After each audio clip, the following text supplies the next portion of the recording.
दलित आरक्षण का जो विरोध करते हैं वो एक बड़ा प्रचार करते हैं कि जो अयोग्य हैं वो सीट ले जाते हैं, जिनको नंबर नहीं आती, पढ़ना लिखना नहीं आता है, वो सीट ले जाते हैं मेडिकल कॉलेज में, इंजीनियरिंग कॉलेज में, और फिर वो बनते हैं डॉक्टर, इंजीनियर। और ऐसे डॉक्टर क्या करते हैं, वो डॉक्टर मरीज मारते हैं, मतलब मरीज को वो ठीक से ट्रीटमेंट उनका कर नहीं पाते हैं। इंजीनियर जब पुल बनाता है तो वो पुल कमजोर बनता है, वो पुल गिर सकता है क्योंकि इनमें योग्यता नहीं है। ये तो कोटे से आए हैं, रिजर्वेशन से आए हैं।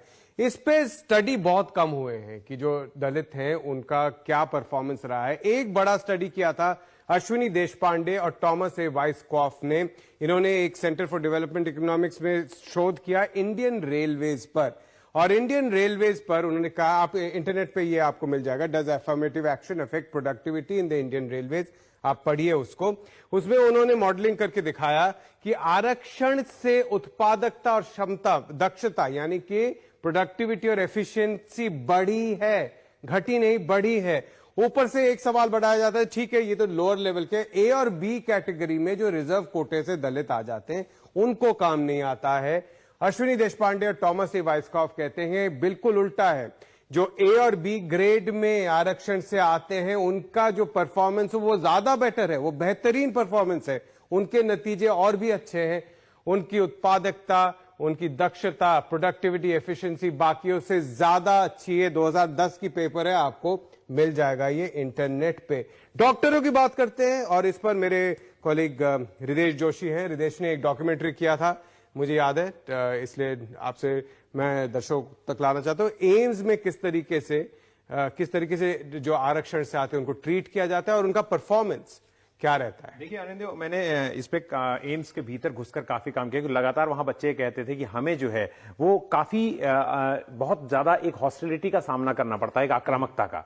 और जब भी वहां एजिटेशन होता था, आंदोलन आपको याद है अर्जुन सिंह के वक्त में ओबीसी के लिए हुआ था, तब भी दलितों को खासतौर से टारगेट बनाया गया। अगर जो लोग जानना चाहते हैं तो मैं रेकमेंड करूंगा कि उन्हें गूगल पर जाकर, हमने तो जो डॉक्यूमेंट्री की थी वो की थी, लेकिन गूगल पर एक डॉक्यूमेंट्री है जिसका नाम है डेथ ऑफ मेरिट।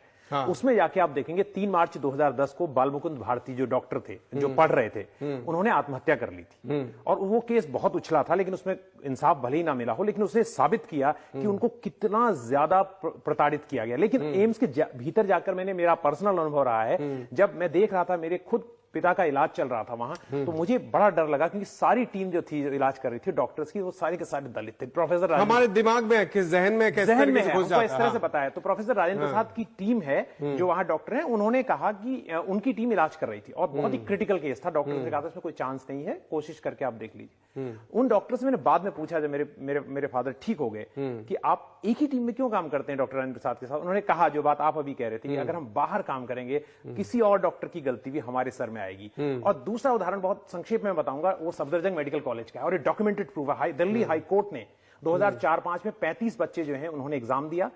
2010 तक वो लगातार उसमें से 25 फेल होते रहे एक ही सेमेस्टर में। उसके बाद दिल्ली हाई कोर्ट ने कहा कि इनका एक न्यूट्रल जगह पे एग्जाम कराया, न्यूट्रल फैकल्टी इनकी कॉपी चेक करे, सबके सब पास हो गए। तो उसमें डॉक्टर भालचंद मुंगेकर जो है, जो वाइस चेयरमैन, जो प्लानिंग कमीशन में थे और बाद में एमपी भी रहे, उनकी पूरी की पूरी रिपोर्ट है। और उन्होंने उसमें, आप पढ़ेंगे, हैरान करने वाली रिपोर्ट है, कितना ज्यादा उनको प्रताड़ित किया गया, ये प्रूफ करने के लिए कि ये इनएफिशिएंट होते हैं जो आप कह रहे हैं, उनको फेल किया गया डेलिबरेटली, वो डॉक्यूमेंटेड है। और हाईकोर्ट के कहने के बाद उनका कैंट में एग्जाम हुआ और वो सारे के सारे बच्चे पास हुए।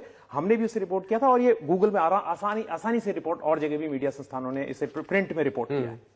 मैं एक दर्शकों से ये सवाल करूंगा, क्योंकि बहुत सारे दर्शक ये सोचते हैं, हमारे जहन में घुस जाता है जिस तरीके से प्रचार होता है, कि क्या आप जब किसी डॉक्टर के पास जाते हैं, बहुत जगह बताया जाता है अरे ये तो कोटे से आया डॉक्टर, सरकारी अस्पतालों में तो ये ठीक से इलाज नहीं करेगा, कोई दूसरा डॉक्टर देख लेते। आपने कहा कि आपको भी ऐसा मुझे पहली बार में ऐसा लगा, क्योंकि लेकिन मेरा सारा वहां जाके जो भ्रम था वो टूटा, क्योंकि नर्सेस ने भी बताया, डॉक्टर्स ने कहा कि नर्सेस जो हैं ये भी इतनी डरी रहती हैं, अगर जरा भी गलत इंजेक्शन लगा, पेशेंट ने दर्द भी की भी शिकायत तो कहेंगे कि कोटा से आए, यही होता है, कहते ही हैं, उसके बाद भी कहते हैं। मैं एक सवाल दर्शकों से कहूंगा कि जब आप अस्पताल जाते हैं, आप क्या डॉक्टर से पूछते हैं कि उन्होंने कितनी कैपिटेशन फी दी थी मेडिकल कॉलेज में घुसने के लिए, कौन से मेडिकल कॉलेज से होकर आए हैं, कौन सा पुल लगाया उन्होंने घुसने के लिए, किस प्रिविलेज के चलते उनको बड़े अस्पताल में डॉक्टर का रोल मिला, नौकरी जल्दी मिला, ये कोई नहीं पूछता। अगर आपके पास समय है तो एक छोटी सी बात और कहता हूं, यही डॉक्टर जो एम्स जैसे प्रतिष्ठित संस्थान में काम करते हैं, इनके लिए बाहर कोई हॉस्पिटलिटी नहीं होती अपर कास्ट के, तो एक मेदांता में जा सकते हैं, मैं नाम ले रहा हूं, मतलब बड़े बड़े प्राइवेट हॉस्पिटल्स में जा सकते हैं,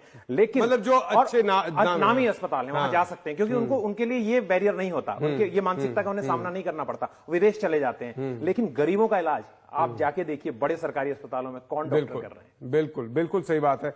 ये आज के सिंपल समाचार का हमारा ये मकसद यही है कि आपके दिमाग में या हमारे दिमाग में, जैसे रिदेश कह रहे हैं, रिदेश जोशी कह रहे हैं कि उनके दिमाग में भी बैठा हुआ था कि हम सोचते हैं कि ये सारा फैक्ट है, ये फैक्ट है कि लोग अयोग्य हैं, ये फैक्ट है कि जो दलित हैं या रिजर्वेशन से आते हैं उनको क्रीमी लेयर उठा के ले जाते हैं। आप आंकड़े देखिए, सारे आंकड़े मैंने आज निकाले हैं, इंटरनेट से निकाले, सरकारी आंकड़े निकाले हैं। ये आंकड़े बहुत आसान से निकल सकते हैं। नया तरीका निकाला है, दलितों को आरक्षण से रोकने के लिए एक तरीका निकाला है कि आप कॉन्ट्रैक्ट पे लोगों को ले रहे हैं। बिल्कुल, और बिल्कुल, ये बहुत इंपॉर्टेंट बात है। आप कहेंगे कि अगर दलितों को नौकरी मिली तो बहुत अच्छी बात है।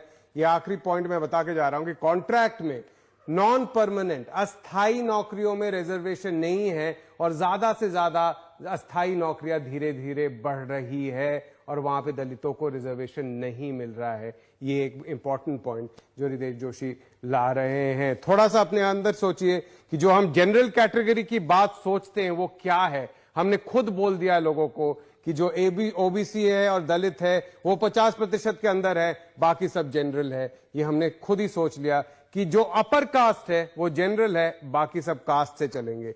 आज का सिंपल समाचार यहीं तक।